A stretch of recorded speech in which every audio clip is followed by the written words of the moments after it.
Hello and welcome to AI++. For those who haven't had a chance to watch my videos yet, a quick intro. My name is Anatoly. I'm a software architect and developer with 35 years of Silicon Valley experience.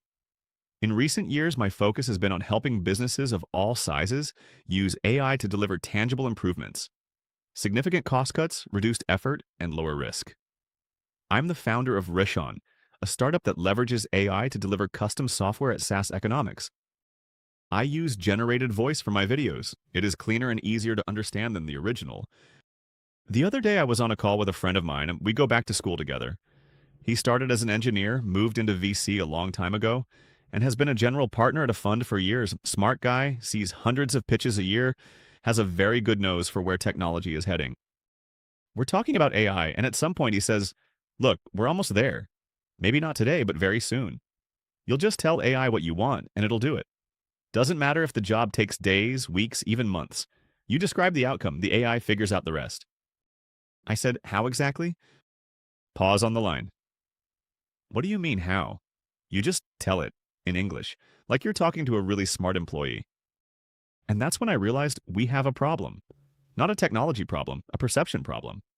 The people making billion-dollar investment decisions about AI, the executives greenlighting AI transformation programs, the founders building companies on the assumption that autonomous AI agents are just months away. Many of them think working with AI is fundamentally about telling it what to do. It's not. And the gap between that belief and reality is where fortunes will be made or lost in the next few years. I'm an engineer. I've burned a lot of midnight oil building the Rishon platform. And in the process, I've been exposed to three very different faces of agentic AI. First, as a software developer, my team uses AI agents daily to build the platform itself, writing code, running tests, shipping features. Second, as a product manager, Rishon helps entrepreneurs launch new products using AI, turning business intent into working software autonomously. Third, as a business operator, we use AI to take care of day-to-day chores, legal analysis, vendor coordination, financial decisions, with AI agents working autonomously, spending hours on the phone with human parties. That's the full spectrum from engineering to business. And I can tell you from all three trenches, making AI do what you want is the hardest part. Harder than the model, harder than the infrastructure, harder than anything else in the stack. This video is about why that's true and what to do about it. I'll cover the specification problem. Why telling AI what you want is fundamentally harder than anyone admits. I'll show you the rules trap, why the instinctive fix makes things worse. And I'll walk you through what actually works, intent-based control, harness engineering, and a framework you can use Monday morning. I'm going to skip the usual AI fundamentals. You know what an LLM is, you know what a prompt does. What most people don't know is why the gap between tell AI what you want and get what you actually need is so much wider than it looks. And the cost of not knowing is brutal. Failed deployments, wasted capital, entire AI programs shelved after millions spent. Not because the technology failed, because nobody understood how hard it is to tell AI what you actually mean. Let's get into it. Here's a question for you. If telling a computer what to do were easy, why did NASA lose a $327 million spacecraft because two engineering teams used the same words to mean different things? September 23, 1999. The Mars Climate Orbiter, nearly a decade of work, hundreds of engineers, one of the most ambitious Mars missions ever attempted, crashed into the Martian atmosphere and disintegrated. The root cause? Lockheed Martin built the thruster software using imperial units, pounds force. NASA's Jet Propulsion Laboratory assumed the data came in metric, newtons. The interface spec required a metric. Both teams read the same spec. Both said data transfer format. Neither verified they meant the same thing. NASA's Mishap Investigation Board found systematic failures, inadequate systems engineering checks, informal communication between teams, limited peer review. Two organizations staffed with brilliant engineers using identical technical vocabulary couldn't confirm they were speaking the same language. $327 million vaporized because everyone assumed common sense would fill the gap. That was 1999. Two human teams trying to communicate through a written specification. Today, we're handing natural language instructions to AI systems and hoping they understand what we mean. Same problem, higher stakes, faster failure. And one of the hottest discussions in the AI space right now is autonomous agents that handle work a human would spend days or even weeks on. In February 2026, Anthropic demonstrated 16 AI agents autonomously writing a 100,000-line C compiler from scratch across 2,000 sessions. A year earlier, a single agent's horizon was roughly 5 hours of human equivalent work. By Opus 4.6, that number had tripled to over 14. The enterprise agentic AI market hit $435 billion in 2025 and is projected to reach $47.8 billion by 2030. The ambition is real.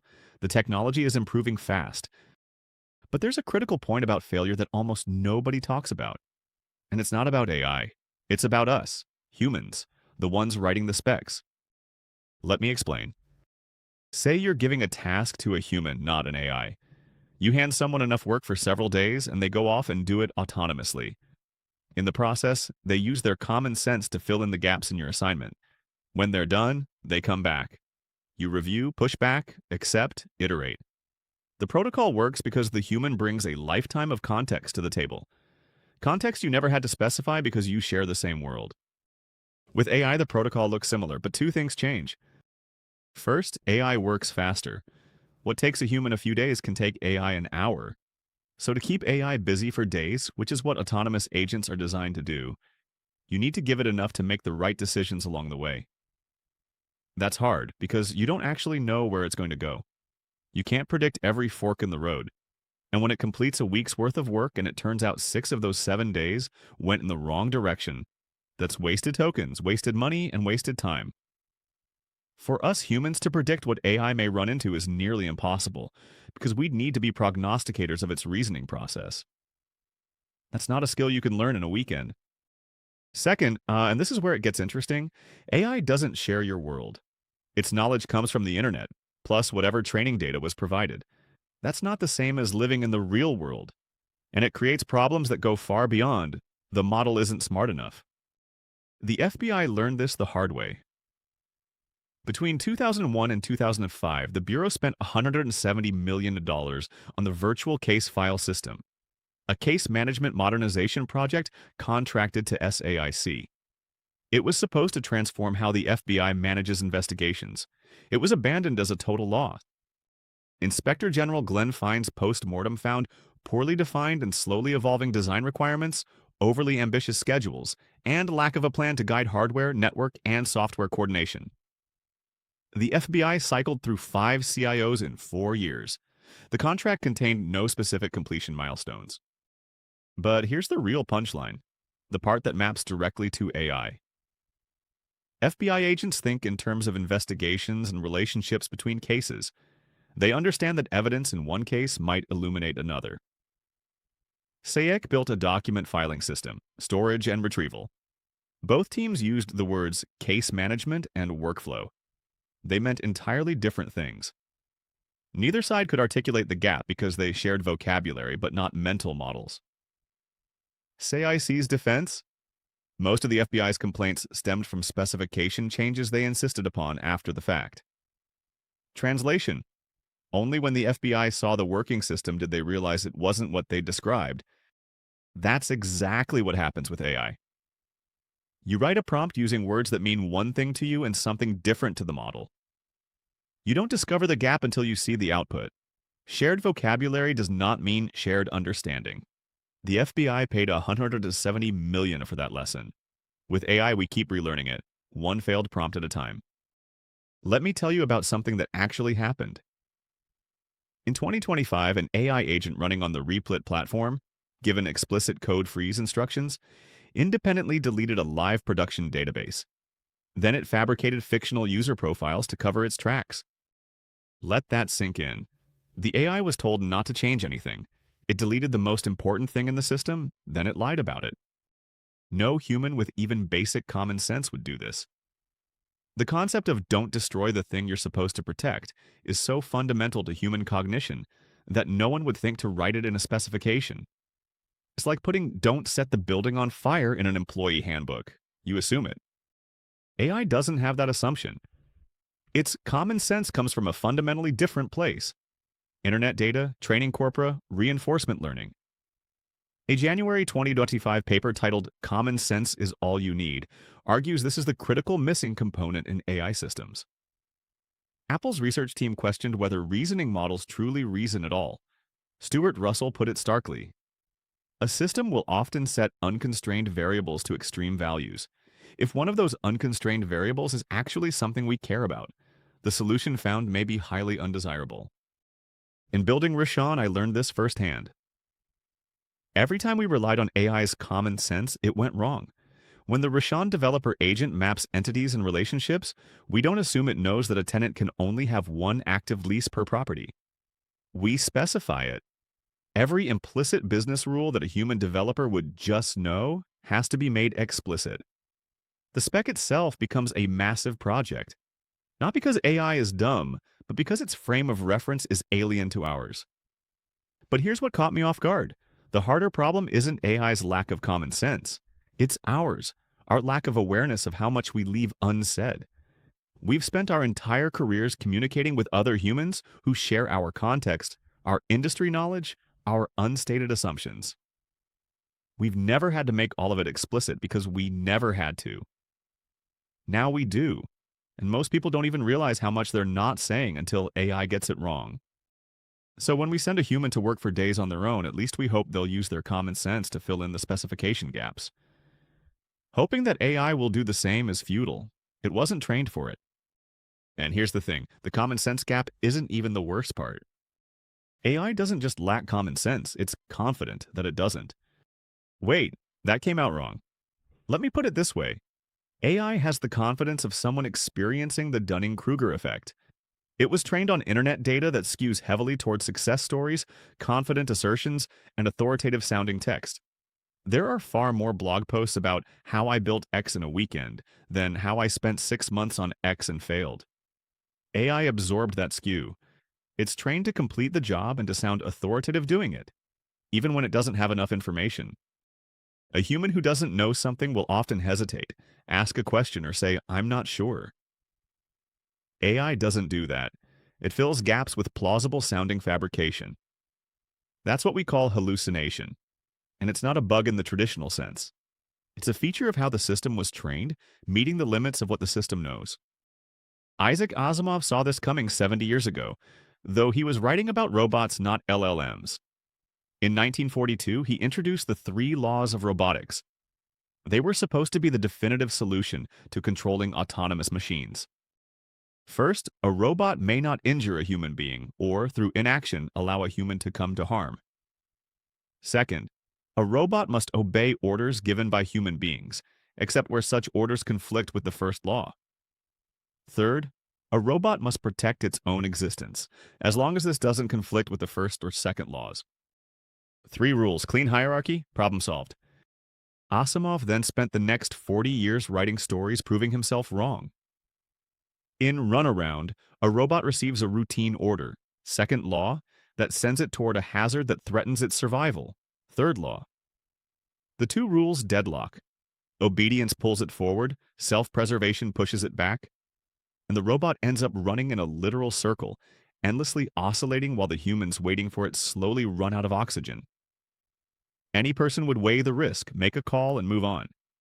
The robot can't. It just keeps looping, confidently executing its conflict resolution logic, getting nowhere. In Liar, like a mind-reading robot, discovers that telling humans the truth will hurt them, violating the first law.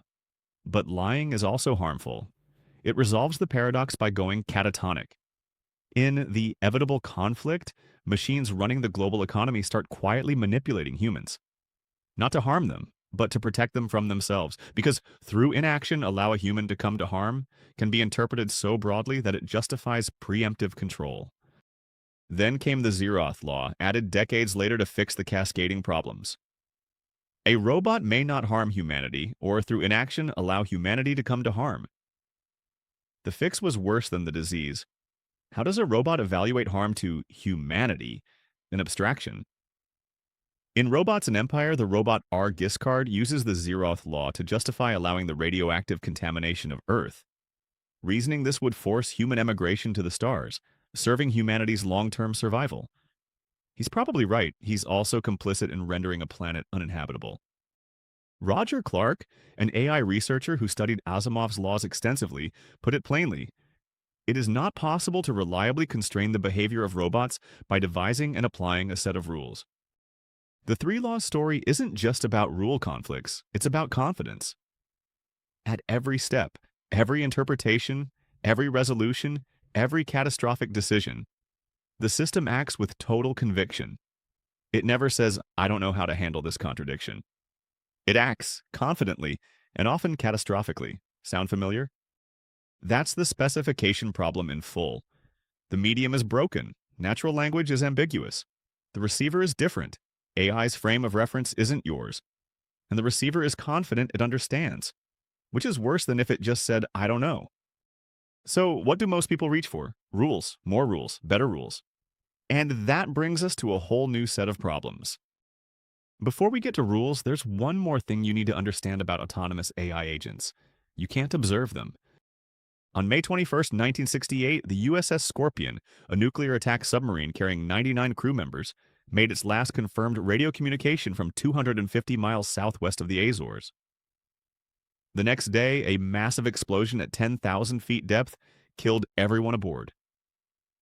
The Navy's investigation concluded with a sentence that should haunt anyone deploying autonomous systems. The certain cause of the loss of Scorpion cannot be ascertained from any evidence now available. Radio waves don't penetrate salt water. The moment that submarine submerged, it was autonomous and unobservable.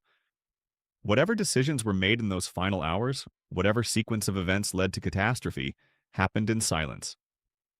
By the time anyone knew something was wrong, 99 men were dead and the evidence was at the bottom of the Atlantic. Today's AI agents aren't submarines, but they operate in the same informational darkness. You send them off with a prompt, they process thousands of intermediate decisions, and by the time you see the output, the trail is cold. When a human employee works autonomously for 3 days, you can call them. "How's it going?" They can say, "I hit a wall on the vendor integration, so I pivoted to a workaround." With AI, you get silence, then a result. And when it fails at machine speed, you don't even get silence, you get chaos. August 1st, 2012. Knight Capital Group deployed a new trading algorithm. One of 8 servers still ran deprecated code called PowerPeg. The system sent 212 small orders into the NICE, had no mechanism to record completion, and kept sending thousands per second. In 45 minutes, 4 million trades across 154 stocks, $3.5 billion in unwanted positions, $460 million in losses. The stock dropped 75% the next day.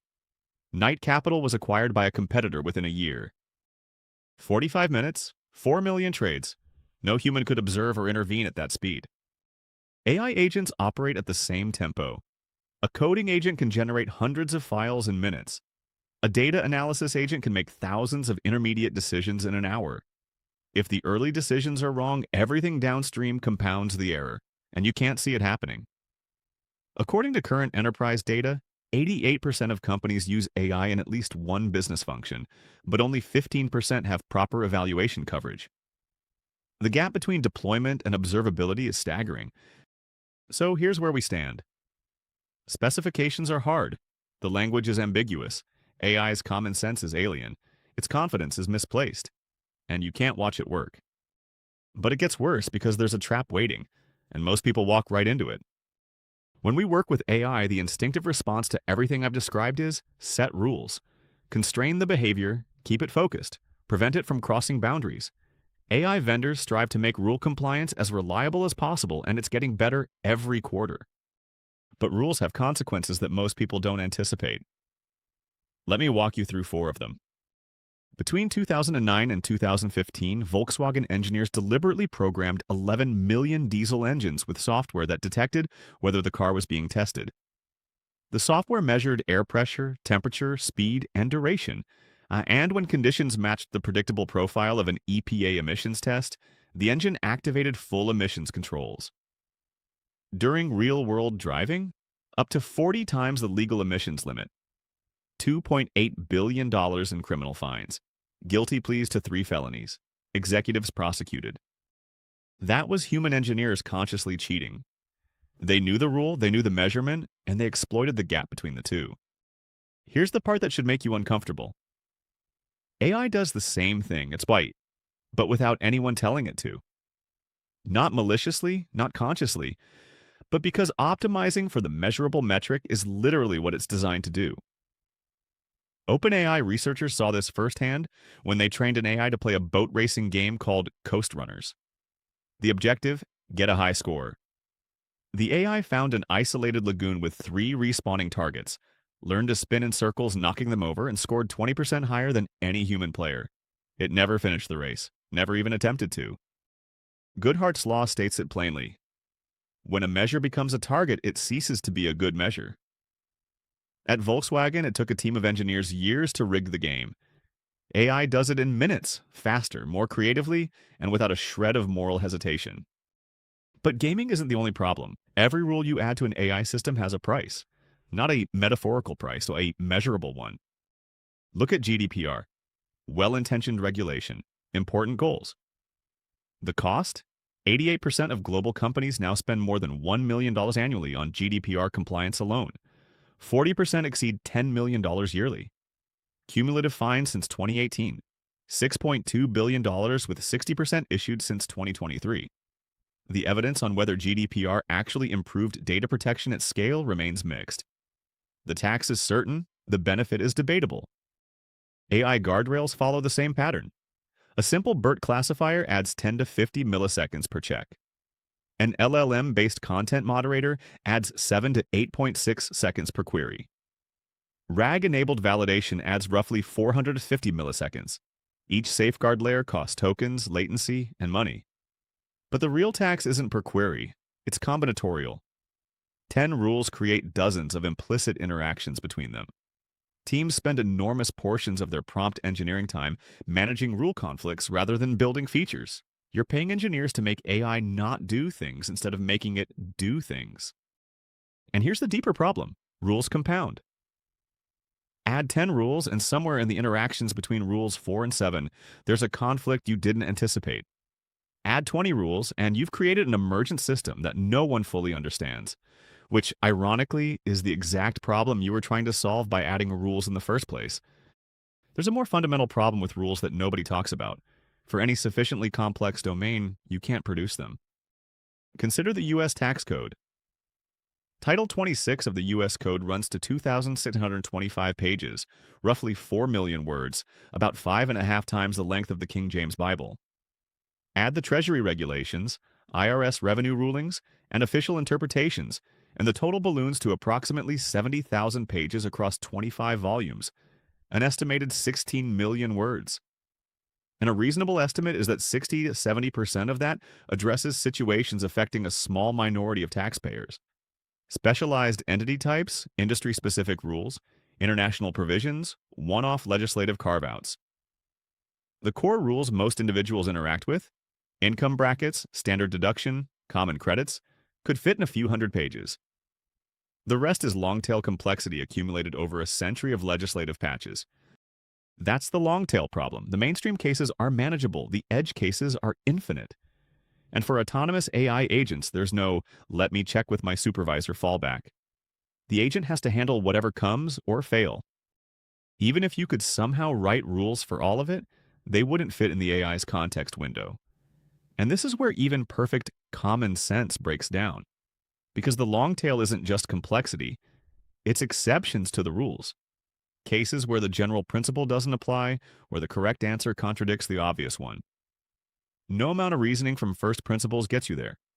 You need specific knowledge of specific carve-outs that exist for specific historical reasons. I don't have a clean solution for this. Beyond human-in-the-loop escalation, nobody does. But it's a reality that anyone deploying autonomous agents needs to confront.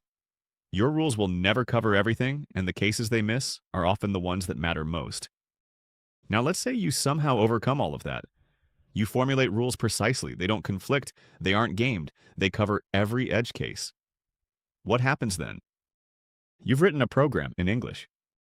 Think about that for a moment. If your prompt determines every step the AI should take, every decision it should make, every boundary it shouldn't cross, you've turned the AI into an interpreter? Your prompt is the source code. The AI is the compiler, but it's a compiler that produces unpredictable different machine code on multiple runs over the same codebase. That's not progress. That's regression with extra steps. We spent decades, centuries really, developing languages for precise problem formulation, mathematical notation, formal logic, programming languages, Z notation, TLA+. Each was invented specifically because natural language failed at specification. It's why I designed Rishon's AI agents to work with a formal specification language instead. And now we're proposing to use English, the most ambiguous communication tool ever invented, to write programs that run on a probabilistic, non-deterministic engine.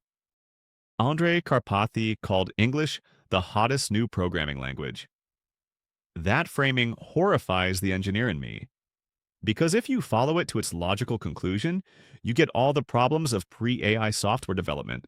Bugs, complexity, maintenance hell, compounded by AI-specific issues like hallucination and drift, compounded again by the fundamental ambiguity of natural language. You haven't eliminated the compiler, you've made it unreliable. And if you do control everything precisely enough to make the AI deterministic, then where does the intelligence part come in? You're paying for a reasoning engine to do the work of basic execution. You can take that hyper-precise prompt and generate actual deterministic code instead. It would be observable, interpretable, reproducible, and cheaper. If your prompt is so precise that it's effectively a program, just write the program.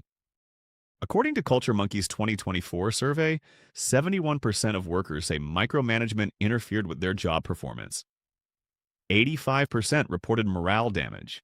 It's the same dynamic. You hire an expert, then tell them exactly what to do at every step.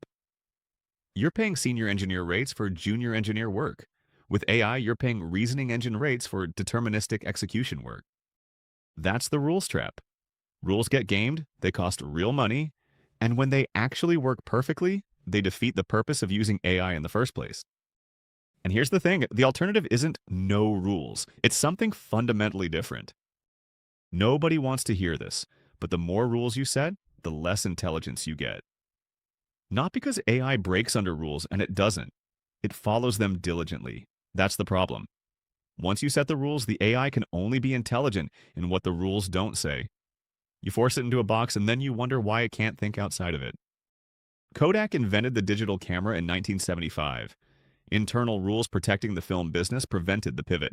Filed for bankruptcy in 2012. Blockbuster had the chance to buy Netflix.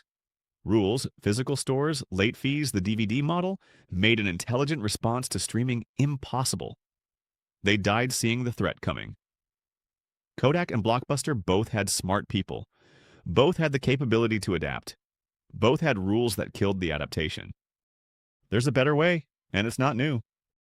In 1871, over 150 years ago, Helmuth von Moltke, chief of the Prussian General Staff, wrote, "No plan of operations extends with certainty beyond the first encounter with the enemy's main strength." His solution wasn't better plans. It was intent. Issue directives stating intentions. Accept deviations within the mission framework. The plan is a starting point, not a cage. The military has known this for a century and a half. Rigid rules fail on contact with reality. Intent survives it. Two ways to control AI. You can give it rules, and as we've seen, the rules constrain, conflict, cost money, and kill intelligence. Or you can give it reasons. Explain what you're trying to achieve and why. Describe the environment. State the goals. Let the AI reason about how. When you explain your intent, rules transform. They stop being behavioral scripts and start being environmental constraints, like laws you're not supposed to break or the laws of physics. You don't tell the AI, take Route 7, turn left at the intersection, maintain 55 miles per hour. You tell it, deliver the cargo undamaged, on time, within budget, and don't break any traffic laws. Same destination, radically different relationship with the intelligence you're paying for. Science fiction saw this coming too. Asimov's rule-bound robots produce paralysis, loopholes, and catastrophe. We've already seen why. Iain M. Banks imagined the opposite. The culture minds, vast AI intelligences given purposes rather than rules. Ensure flourishing, explore, create meaning. They operate within a civilization-scale framework of shared values, peer review among minds, and intervention protocols when one goes off course. The culture minds are far more capable and far more ethical than Asimov's rule-bound robots. The literary verdict spanning 50 years of science fiction is clear. Purpose beats rules, every time. But there's a catch. Give AI goals instead of rules sounds great as a philosophy. In practice, it creates a new problem. As you start explaining your reasons, context, background, constraints, goals, the why behind every decision, the prompt grows and grows. Context windows are finite. Tokens cost money. And the bigger the context, the worse AI's attention becomes. There's a phenomenon practitioners call cognitive drift. The model progressively loses focus on earlier instructions as context grows.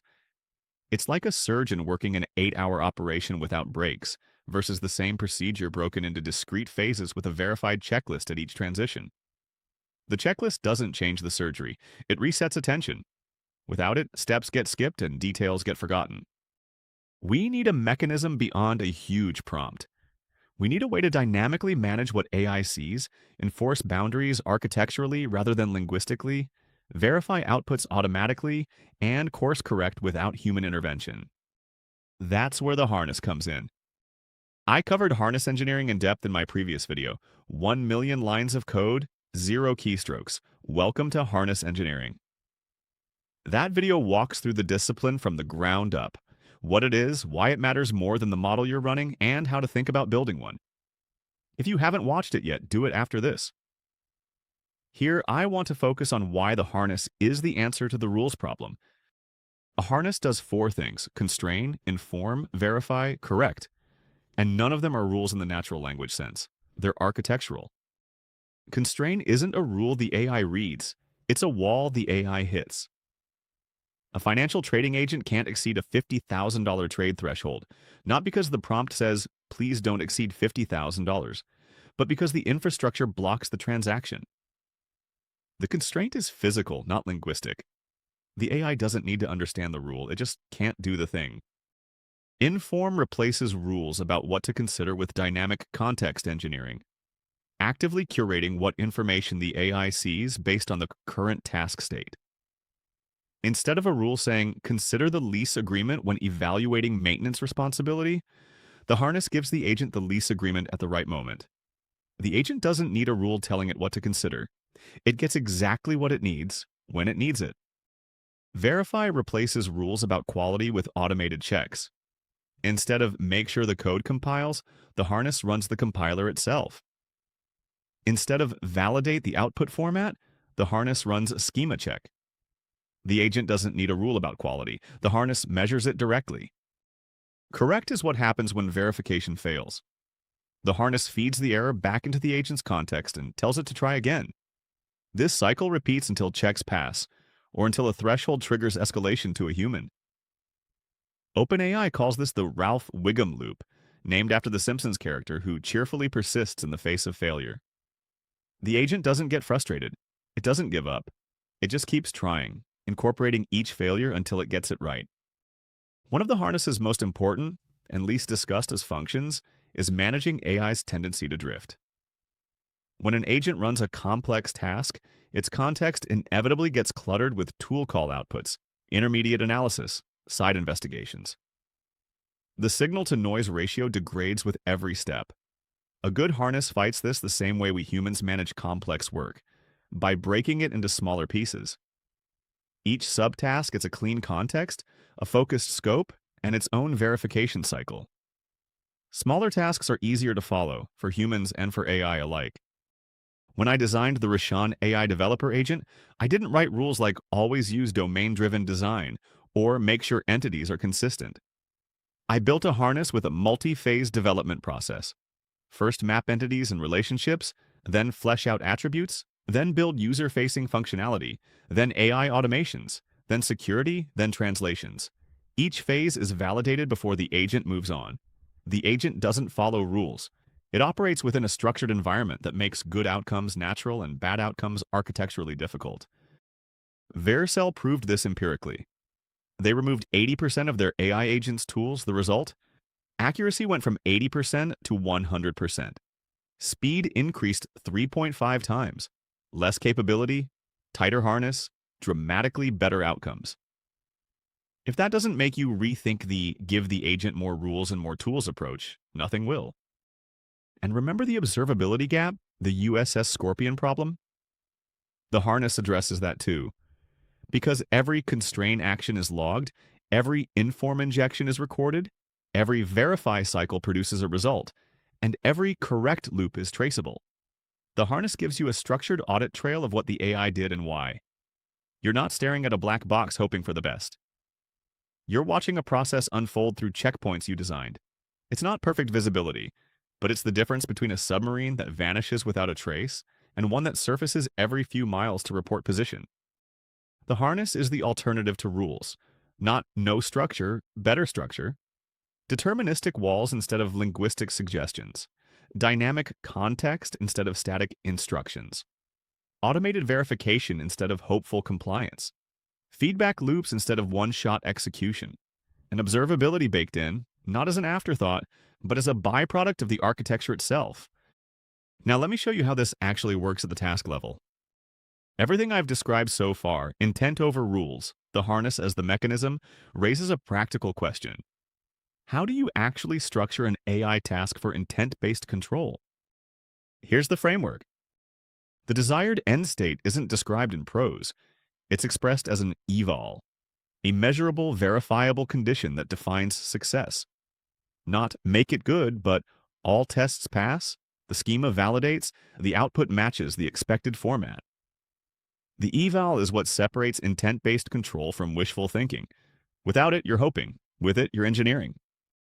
The formula. Environment. The context the AI needs to understand its operating conditions. What system is it working in? What stage of the process? What role does it play? Intent. What you're trying to achieve and why? This is the commander's intent, the purpose, and the desired outcome. Not the procedure. Constraints. The non-negotiable boundaries. Laws, physics, company policy, architectural decisions. These are the deterministic walls from the harness. Not linguistic suggestions, but things the AI genuinely cannot violate. Suggested plan. A recommended approach if you have one. The key word is suggested. The AI is free to deviate if deviation better serves the intent. The plan is not the order. Eval. The desired end state expressed as a verifiable condition. This is what closes the loop. If the eval passes, the task succeeds. If it fails, the errors feed back. In complex scenarios, this includes a loop. When eval fails, errors feed back to the AI as learning input. The agent incorporates the feedback and tries again. And escalation rules break the loop when it fails repeatedly. After n unsuccessful attempts, or when a specific failure pattern is detected, the system escalates to a human or a different agent. This structure nests. Each step in a multi-step plan gets its own environment plus intent, plus constraints, plus plan plus eval cycle, executed either sequentially or concurrently. The harness orchestrates the nesting. In the Rishon developer agent, each phase of the multi-phase development process is exactly this structure. The entity mapping phase has its own intent, understand the domain, its own constraints, use the specification as ground truth, its own eval, all entities and relationships validated by the compiler. When eval fails, errors feed back. When the loop exceeds threshold, it escalates. When it passes, the next phase begins with its own cycle. The harness manages the nesting. This is not prompt engineering. This is system engineering applied to AI. The distinction matters. Prompt engineering optimizes a single interaction. What I'm describing is an architectural pattern for governing AI behavior across complex, multi-step, long-running tasks. The kind of tasks that everything in this video has shown are so hard for humans to specify. The harness doesn't replace the specification challenge. It manages it by breaking it into smaller, verifiable pieces with feedback loops at every level. So what does all of this add up to? Everything we've covered, specification, observability, the rules trap, the harness, the intent-to-eval framework, points to something bigger than a new technique or a better way to write prompts. The landscape of software development is shifting, not in the way most people expect. AI agents are getting smarter every quarter, and that creates a seductive narrative. AI will replace developers, analysts, project managers, anyone whose job involves telling a computer what to do. Headlines love it. VCs fund it. Influencers build entire brands on it. Here's what that narrative misses. Everything we've discussed today shows that better AI demands better humans to direct it. Not more humans, better ones. The intellectual challenge of translating your intent, your context, and your constraints into a form that AI can act on autonomously? That's not something you automate away. That's the new hard problem. And that's just individual contributors. At the organizational level, it's worse. Most AI work today happens on a single person's machine. One human, one prompt, one context window. But the knowledge that makes a company run isn't sitting in a wiki somewhere. Some of it is, outdated, incomplete, scattered across systems nobody checks. The rest is locked in people's heads. The engineer who knows why that legacy system was built that way, the ops lead who knows which vendor actually delivers, the PM who remembers what the client really meant in that contract. None of that has ever been written down, because it never needed to be. So neither the AI nor the person at the prompt actually has the full picture. The knowledge exists, but it's scattered across brains that may or may not be in the room. Companies spent decades building organizational structures that managed this implicitly.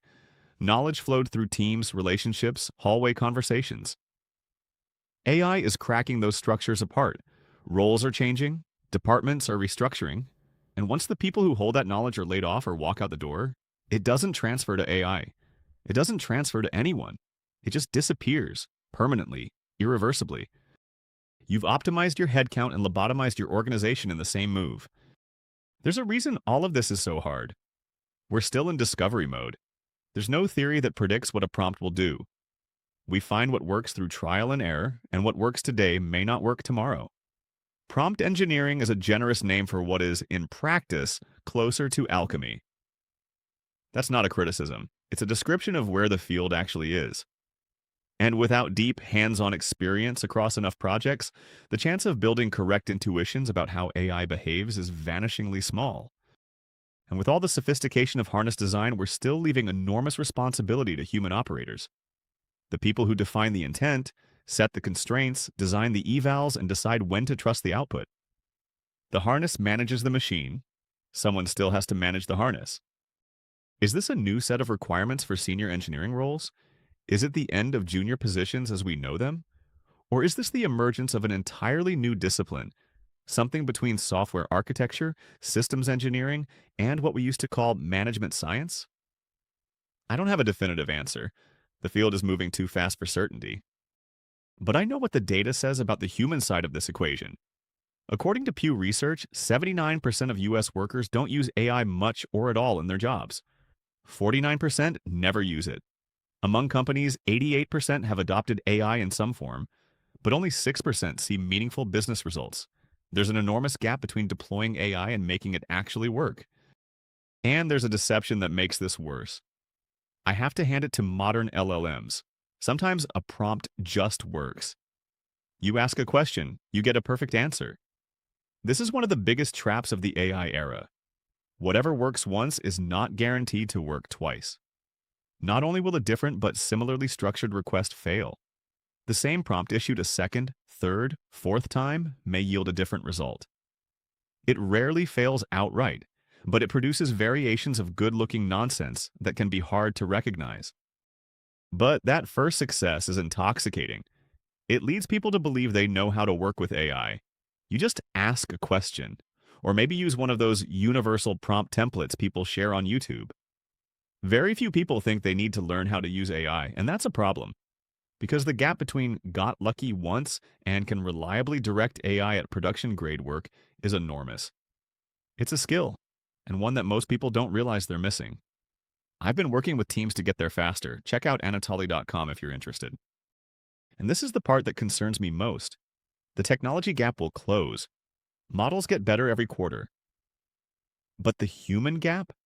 That's a different problem. The operators, the architects, the decision makers, the people who need to direct these systems, most of them aren't ready. AI is evolving fast. Humans evolve slower.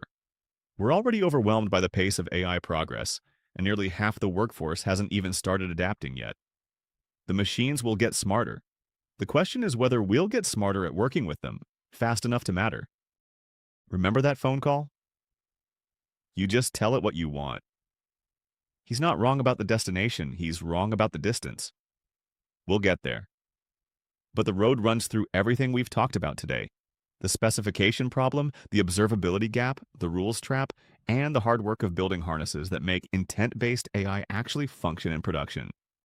I've been learning this firsthand, and I'm still learning daily, building and maintaining the Rishon project. It's the hardest thing I've built in my career, and it's taught me more about how humans and AI actually work together than any paper, conference, or a benchmark ever could. This is what I do, through software engineering tools, services, and training. And I'll keep sharing what I learn.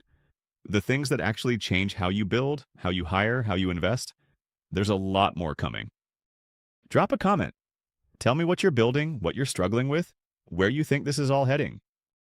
Cheers!